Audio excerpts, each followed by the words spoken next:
Hi, you're a human. You want stuff, like food and shelter, and a slightly larger TV than your cousin has, but here's the problem. There's not enough stuff, not enough food, not enough houses, definitely not enough slightly larger TVs. That's called scarcity. It's why you can't have everything, and neither can anyone else. And it's the fundamental problem of economics. If there were infinite pizza, economics wouldn't exist, but there isn't, so now we have to choose. Economics is the study of how we make choices when there isn't enough to go around. So what do? We trade. You have 10 apples. I have 5 bananas. We both want variety. Trade happens. Win-win. Unless you're allergic. In that case, still win-win, just with an EpiPen. So how do we decide who gets what? Enter the idea of opportunity cost. Every choice you make means not doing something else. Watching this video means not watching cat fails. That's your opportunity cost. Hope this was worth it. Anyway, back to trade. Why do people trade? Because of comparative advantage. It's when you're better at doing one thing relative to how bad you are at another. Even if you're worse than everyone at everything, you can still specialize and benefit from trade. That's right. You might suck at everything, but someone else sucks more, proportionally. Congratulations, you're economically useful. Trade isn't about being the best. It's about being the least worst at the right thing. Okay? So we've got scarcity, trade, opportunity cost, and comparative advantage. Let's put that in a box and shake it. Boom. You just invented a market. A market is where buyers and sellers interact to exchange goods and services. Could be a farmer's market, could be Wall Street, could be your cousin selling you Fortnite skins through PayPal. The one rule that makes markets tick is incentives. People respond to incentives. If pizza is $100, you probably won't buy it. If it's $1, you'll eat 7. Lower prices incentivize buyers. Higher prices incentivize sellers. This back and forth creates supply and demand. Demand is how much people want something at a certain price. Supply is how much people are willing to make of that thing also at a certain price. Where they meet, that's the equilibrium price. It's the magical number where everyone who wants to buy finds someone who wants to sell. Supply goes up, prices go down. Demand goes up, prices go up. Unless the government steps in and says, nope, that's price control. It's when you try to ignore economics. It doesn't usually go well, but we'll get to that later. Now, what if someone doesn't like their role in the market? Maybe you make shoes and you want pancakes, you go get a job, you earn money. Money is just a medium of exchange. It avoids the whole, I'll trade you a goat for some Wi-Fi situation. Money also acts as a unit of account, so we can count stuff, and a store of value, so we can save up to buy slightly larger TVs later. In other words, money is economic lube. It keeps the gears of trade spinning. And then we invented banks. Banks take deposits, and they lend that money out to other people. They charge interest. That's the cost of borrowing. So where does all this lead? Markets coordinate people through prices and incentives, but they don't care about fairness or feelings. Or if you stubbed your toe this morning, they just respond to signals. And that's what we call the invisible hand. It's not magic. It's just math and desire and desperation working together in silence. Moving on. Let's say you want toast, but not just any toast, avocado toast. To get that, someone has to grow avocados. Someone else makes the bread. Someone else ships both to the cafe. Someone else puts it together, and someone else charges you $14. This is called a supply chain. It's the sequence of steps that turns raw stuff into finished stuff and then moves it around. It's like a Rube Goldberg machine, but for breakfast. All supply chains start with land, labor, and capital. The factors of production. Land is natural resources. Avocados, wheat, oil, lithium, air, kind of. Labor is people doing stuff. Planting, harvesting, driving, selling, pretending to smile. Capital is man-made stuff used to make other stuff. Tractors, factories, computers, espresso machines. You put these inputs together and you get output. Now, how much output? That depends on productivity. If your labor and capital are efficient, you get more toast per person per hour. Productivity is everything. It's literally what makes countries rich or poor. High productivity means more stuff for more people with less effort. Low productivity means waiting 4 hours for one egg and still burning it. Okay, so now we have all this stuff being made and sold. How do we measure it? We use GDP, gross domestic product. It's the total value of all final goods and services produced in a country in a year. Final means not intermediate. You don't count the flour and the bread, just the bread. Otherwise, you're double counting, and that's cheating. There are 3 ways to calculate GDP. 1. Production approach. Add up the value added at each stage of production. 2. Income approach. Add all incomes earned. Wages, profits, rents, interest. 3. Expenditure approach. Add up all spending. GDP equals C plus I plus G plus X minus M, where C is consumption, you buying stuff. I is investment, businesses buying machines or building stuff.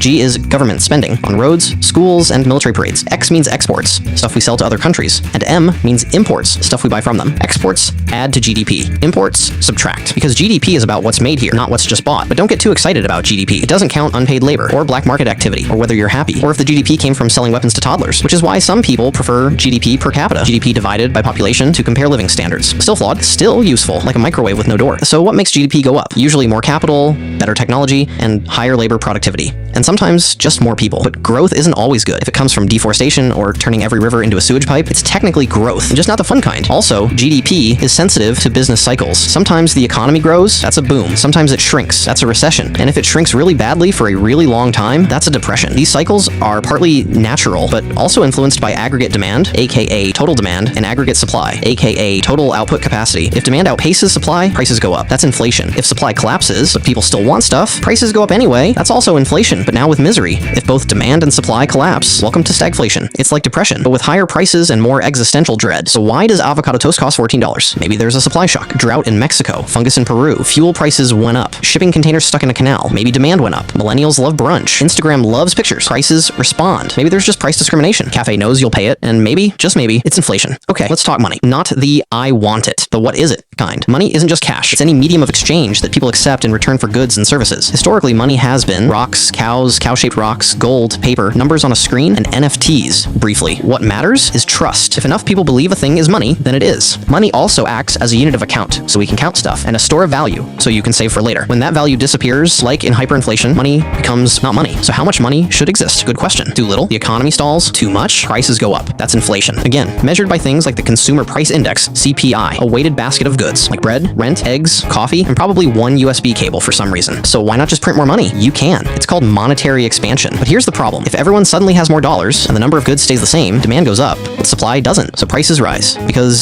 supply and demand. More money chasing the same stuff equals higher prices. That's inflation. Hyperinflation is when prices rise so fast, your wallet catches fire before you even open it. Example, Zimbabwe 2008. Annual inflation, 89.7 sextillion %. That's 897, followed by 20 zeros. They had $100 trillion bills. Yet, you still couldn't afford lunch. So who decides how much money to print? Central banks. Every country with its own currency has one. In the US, that's the Federal Reserve. In Europe, the European Central Bank. In Monopoly, it's whoever's cheating the fastest. Central banks do two big things. 1, control the money supply. 2, set interest rates. Interest rates are the price of borrowing money. High rates make capital more expensive to borrow, so people and businesses borrow less, and the economy cools down. Low rates make capital cheaper to borrow, leading to more spending and investment, and the economy heats up. This is called monetary policy. Tight monetary policy equals fighting inflation. Loose monetary policy equals boosting growth. And then there's quantitative easing, QE. That's when central banks buy financial assets, like government bonds, from commercial banks to pump money into the economy. It's like printing money, but with extra steps and spreadsheets. So where does all this money actually come from? Answer, mostly from loans. Commercial banks create money when they give out loans. Your mortgage, new money. Your car loan, new money. Your impulse purchased kayak, also new money. They don't loan out physical cash from a vault. They just type numbers into your account. This is called fractional reserve banking. Banks keep a fraction of deposits in reserve. The rest, loaned out. It works until everyone wants their money back at the same time. That's a bank run. If enough people panic,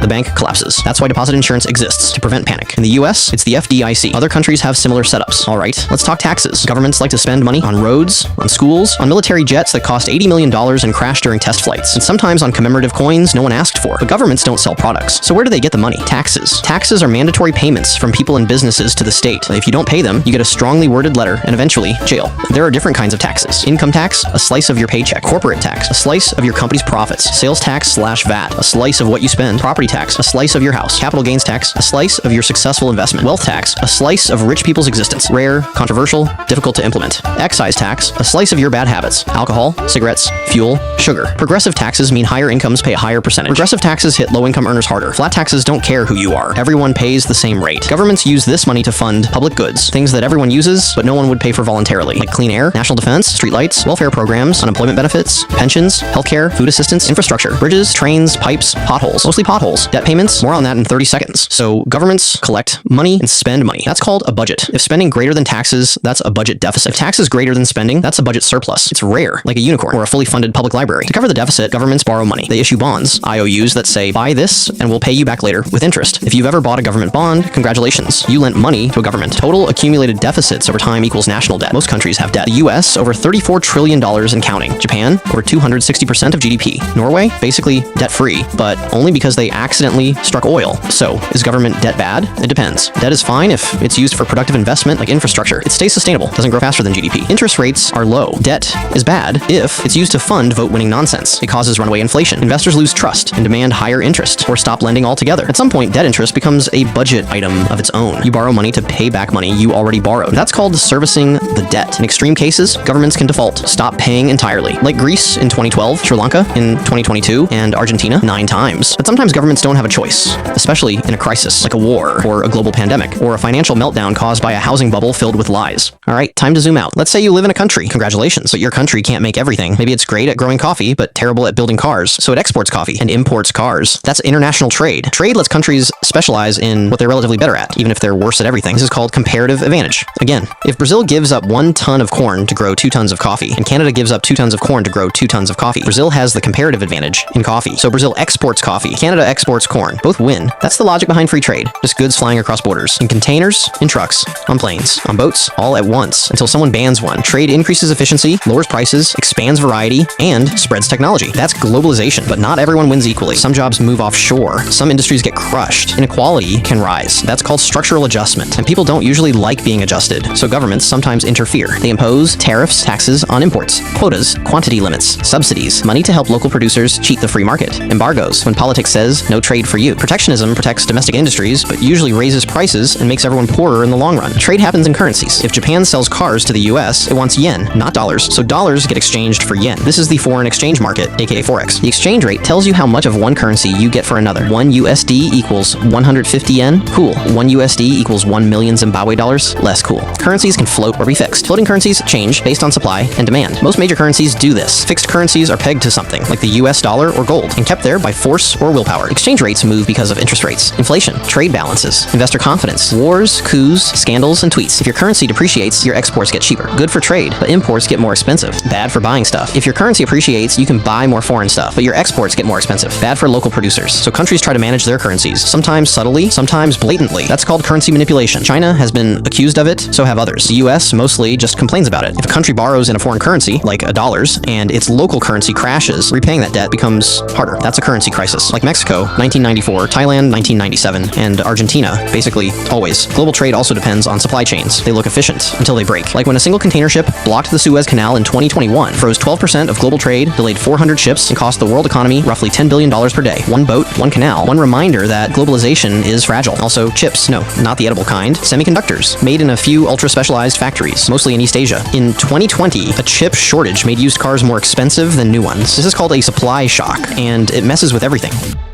All right. Time to invade your personal space. You wake up, you go to work, you get paid. That's labor economics. Jobs are just a market where the product is human time. Firms buy it. That's demand. The price is wages. In theory, more demand equals higher wages. More supply equals lower wages. In reality, not so much. Workers aren't machines. They value free time, too much pay, and they actually work less. That's the backward bending supply curve. Firms hire you only if your output is worth more than your wage. That's marginal revenue product. $100 value per hour. You maybe get $25. The rest is profit for them, not you. If wages climb, hello automation. Still, people lose jobs. Can be frictional or between jobs, structural, cause of wrong skills, cyclical, in recession, or seasonal, like Santa. And if you stop looking, congrats, you're statistically invisible. Minimum wage helps the poor if set right. Too high, and firms cut hours, raise prices, or replace you with a touchscreen kiosk. Research says small hikes are fine. Huge ones hurt. Okay, let's step back a bit. Why do some people earn way more? That's called wage gap, caused by skills, experience, discrimination, luck, inheritance, and vibes. CEO pay ballooned from 20 times worker pay in the 1960s to 350 times today. Not because CEOs suddenly became superheroes, but because of stock options, weak bargaining, and good old market power. Unions once pushed back, but outsourcing, laws, and regulations, and corporate, we are family emails killed them for good. Bottom line, labor markets are messy because people aren't commodities. Moving on. So you earn money. Now what? Stash it under your mattress? Or try to make money from money? That's finance. Markets trade claims on future money. Can be stocks, aka company slices, or bonds, aka loans, or derivatives, aka bets on bets, or crypto, aka math-powered casino chips. Why do they exist? To connect people with cash to people who need cash.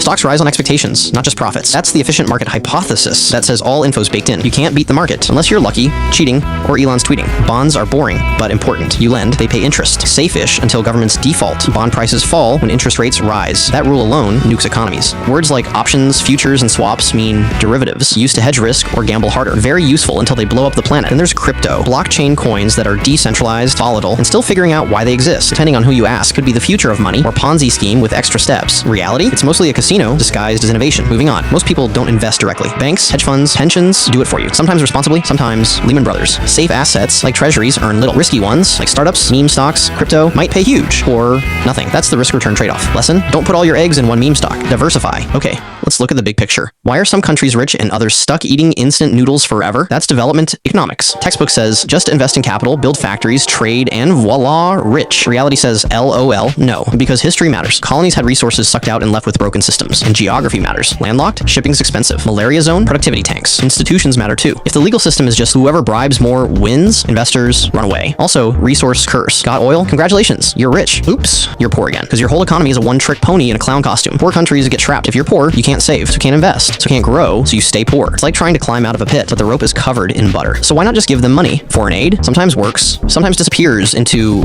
government Lamborghini fund. Microloans helped a few, didn't fix everything. The real cheat codes seem to be education, property rights, infrastructure, political stability, and not starting a civil war every 6 months. Okay, but even rich countries act dumb. How? Why? To answer it, let's zoom into the average human brain. Enter behavioral economics. Traditional economics assumes humans are rational beings. LOL again. Real humans are chaos merchants. We discount the future. $5 now feels better than $50 later. That's hyperbolic discounting. We hate losing. Losing $20 hurts more than winning $20 feels good. That's loss aversion. We anchor. If I say a phone costs $10,000, suddenly $999 looks like free. We heard. If everyone panic buys toilet paper, so do you. And we love sunk costs. We'll sit through a terrible Marvel sequel because I already watched the first 8. So yeah, we're bad at money. That's why governments and apps nudge us with default options, annoying notifications, auto saving, and auto-enrolled retirement accounts. Because left alone, we'd spend our retirement fund on Uber Eats. Zoom out again. What system is all this happening in? Can be capitalism, private ownership, markets freedom, pursuit of profit. Great at innovation, also great at inequality and monopolies. Socialism, all about collective ownership and redistribution. Great for equality, not so great for motivation. Communism, aka command socialism. No private property, full state planning. Looks good on paper, looks terrible in breadlines, and usually ends in famine like USSR grain quotas. And that brings us to mixed economies. The actual reality. Most countries today, including the US, China, India, and Germany, use some combination of free markets and government intervention. Yes, even the US has subsidies, public schools, social security, and the TSA. And yes, even China has billionaires and stock exchanges. Flavors include state capitalism in China, democratic socialism in Scandinavia, mild or hot capitalism in USA, depending on the outrage, lobbyists and outrage fueled by lobbyists, or crypto-anarchism online, which for now are 82 Twitter bros yelling about decentralization while checking Binance. But none of these is the full truth. Every system is just a way of answering the same 3 questions. What do we make? How do we make it? Who gets it? No one's nailed it perfectly. So what have we learned? Scarcity is real. Choices have costs. Trade makes us better off. Money makes trade easier. Incentives matter. Governments tax, spend, and sometimes ruin everything. Global trade is efficient and vulnerable. Currencies are weird. Economic systems reflect trade-offs, and no one agrees on the best one. And that's economics. All of it. Well, almost all of it. Explained fast. Okay, this was really hard and took ages to make. But if you got something out of this video and would like a part 2, vote with a thumbs up. If this video gets like 1,000 likes, I'll have to make part 2, because that's how economics on YouTube works.